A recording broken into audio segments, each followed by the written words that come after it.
All right, dump truckers, I am incredibly nervous about this because I'm just gonna be honest with you, it's incredibly embarrassing and horrifying for me to tell you guys this story.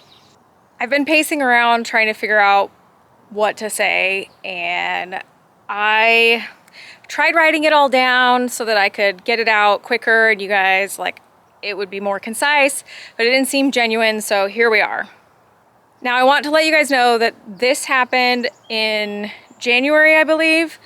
I don't know the exact date because I didn't double check. The reason why I waited to tell you guys is because I wanted to make sure that it was all wrapped up and taken care of and there was no other issues with my mistake. Okay, I decided to change venue again. Sorry, I want to be in the truck where I feel the most comfortable and I feel the most comfortable talking to you guys because this is the place I've always talk to you guys from. And my heart's pounding because I'm just like, I can't believe I'm going to share this on the internet. Before we get into what happened and what I did wrong and a mistake, a massive mistake that I made, I wanted to let you guys know that I did partner with MyHeritage for this video. Are you curious about your family's heritage and ethnicity, but feel overwhelmed by the process of discovering it? Well, fear not. MyHeritage is here to make it simple for you with their easy-to-use DNA kit. With MyHeritage, you can explore your family tree, discover your ethnicity, and connect with relatives you never knew existed. I've taken the test and my results are in.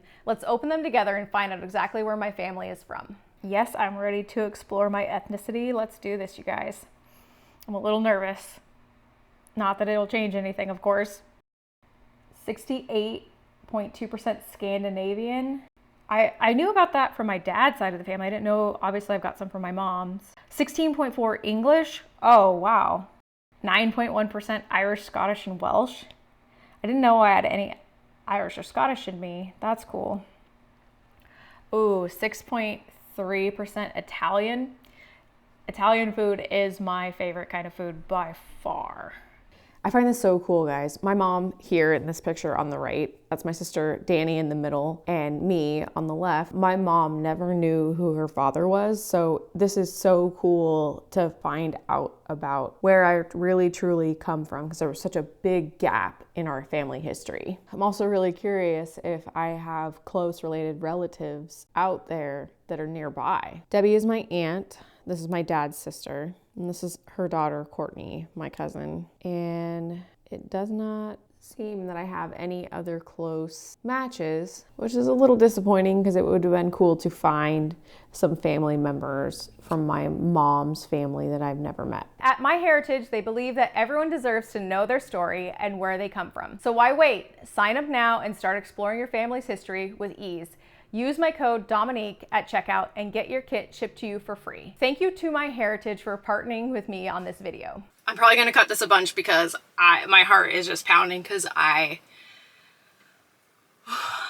hold myself to a really high standard. And one of the things that is really important to me is honesty and accountability. I go through my life holding myself accountable for my actions and being accountable to other people for things that I do, mistakes that I make, and I want to hold myself accountable to you guys and be completely honest about, I guess just get into the story. Okay, so I'll just get into the story. So I had a job where I got loaded with rock out into the mountains and I went into Seattle on the north end to go to a job site in a residential area. The information I was given, which is pretty typical, was I was given an address and I was told that the job site was really obvious. And I said, okay, great, cool. Easy enough. I always figure it out, right? So I get down there and I'm right in front of the address and there's a fence line and it's like a tight fence line, so there's no openings, and I'm driving by really slow, and of course this road is a main road that people use to get from their houses to the main roads that take you either to the freeway or to like further downtown or wherever. So people are spilling off the side streets and onto this road, and there's like traffic and there's lots of cars going each direction. It's one lane in each direction with no shoulder. I'm looking at the job site and I'm looking and looking, and I'm basically like going like 2 miles an hour, and people obviously are stacking up behind me. And I was like, okay, I don't know how to get in there. I tried to get on the CB, but most of the trucks had been preloaded, so they had gotten there right at, you know, whenever the job site started, 7:30, and it was now, I think it was like 8 or 8:30. So I couldn't get a hold of anybody on the radio, and nobody on the job site was paying any attention, and most of the work was down behind the building because it was like a revamp. Basically, I then went past the job site, was like, okay, well, I got to figure out how to get in there, and I got to figure out how to turn around. I'm truck and trailer. Like, I go down a few blocks. I peek up this side road because, you know, I don't know what's up ahead of me because I've never been down this road before. I peek up the side road. There's no middle island, so I take a right, and because that's what you're looking for when you're looking at roads in Seattle, to make sure there's no like little roundabouts. Basically, they put them in there to slow the traffic down from people speeding up and down residential roads. I make the right-hand turn thinking that I'm gonna go around this block and then come back to the job after I make a call and find out how I'm supposed to get in there. So this is where the part where it gets kind of bad. I then go up 2 streets and I take another right. This road is a little bit windy, but there's no roundabout type things, and so I drive down it. There's cars parked along this road, like kind of intermittently. I decide that I'm going to hug the left-hand side of the road to make a right-hand turn and then go back down to where the job is, right? Which seems logical. When I get into position to make the full right-hand turn, I stopped at the stop sign and I pulled into the road, and I'm watching my trailer in my mirror, and if I stay on the road, which is that's the only option, I can't go further forward, I will for sure. So this is like on a hill, not like a super steep hill, but somewhat of a hill. I will for sure roll my trailer over going around that corner because there's like a ditch right there. I take a second to like regroup. I gotta back up. I have to move my truck and my trailer over to the right hand side so that I can then take a left. So I'm backing also kind of up a hill, pushing my trailer, and I back up, I pull forward, straighten out, and I'm backing up more. Mind you, I'm like 104,500 pounds. I did finally get over to the right hand side so I could then take a left and get out of the situation I was in. I did finally get a hold of somebody. Another truck driver called me and let me know that I had to go down a couple more blocks, turn left, drop down a few more blocks, and then come in through a tiny little gate back behind the building, which you couldn't see from the road. I did end up making it in there. I got a call later from a homeowner. I will show you guys the pictures. They're basically on the left-hand side of the road was a pickup that was angle parked in front of a house, and I had seen it there.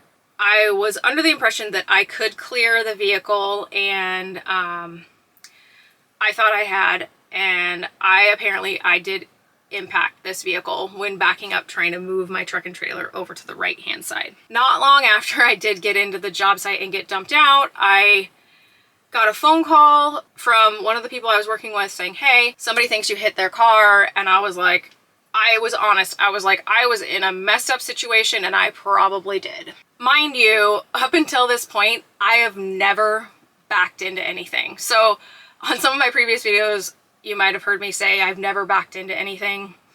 And that was true until January. So I'll never say it again. Anyway, so I was like, well, whoever's in contact with this guy, you have him call me, you know, send him my number. And not even like 20 minutes later, he calls me. I was like, hey, I am super sorry. I'm sure that I did hit your vehicle. I'm incredibly embarrassed, and I was just horrified. I'm just gonna be honest. Like my heart was racing the way it is right now, and there were so many emotions, shame, embarrassment, disappointment in myself. I know I am not a perfect truck driver. I am not God's gift to truck driving, and I know that. And I will never tell you that I'm the best, because I am not. I absolutely am not the best truck driver. I enjoy truck driving and I'm good at it, but there is always room to improve. And anybody that's like, oh, I've driven 7 or 8 million miles and I've never had any kind of accident, I've never even brushed up against a bush, they're full of it. It's just not, that's not real life. So let's just be honest. Turns out that when I was backing up, I hit the tailgate of a black F-150 with the driver's side corner of my trailer when my trailer was being pushed at an angle back towards, basically back towards my right. I wouldn't have been able to see that part of the truck at all when it happened, and I definitely didn't feel it because the truck was so heavy. His F-150 versus the weight of my truck, I mean, his F-150 probably weighs, without Googling it, 5,000, 6,000 pounds, and you know, I was almost 100,000 pounds heavier than that. I was like, dude, I will do whatever you need from me, because I feel guilty and I feel horrible and I'm so incredibly sorry. So he was like, hey,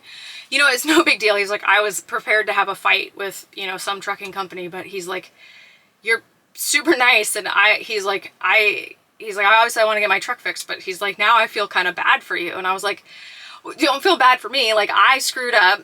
And he's like, okay, cool. Well, I'll take it in and I'll get a quote and then I'll hit you back up. And I was like, okay, perfect. At that point was when he sent me the photos, and I definitely did hit it. So that definitely was my fault. He went and got a quote. He sends me the quote, and I'm like, in my head, I'm like, oh my God, I hope this isn't too much.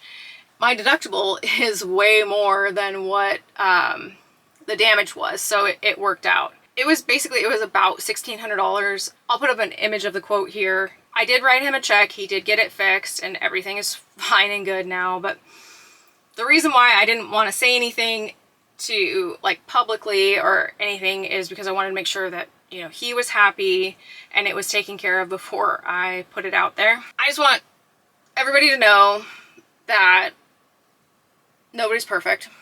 I'm definitely not. I know I'm not. We all make mistakes. Accidents do happen. I guess that's it. My heart's still pounding. I'm still incredibly embarrassed. Just so you guys know. In retrospect, there was a better way to go about that situation, not the after me hitting his truck situation, the getting out of that situation. I should have basically just blocked traffic till I figured out how to get out of there safely. Not been so worried about the people trying to get to school or to work or whatever was going on, just to give me 2 minutes to figure out a better way out of that situation. My not wanting to impede traffic and cause people delay was part of the reason that this happened. It's embarrassing and but it's done, it's over with, it's taken care of, and everybody's fine. Thank you so much for sitting through that embarrassing chat.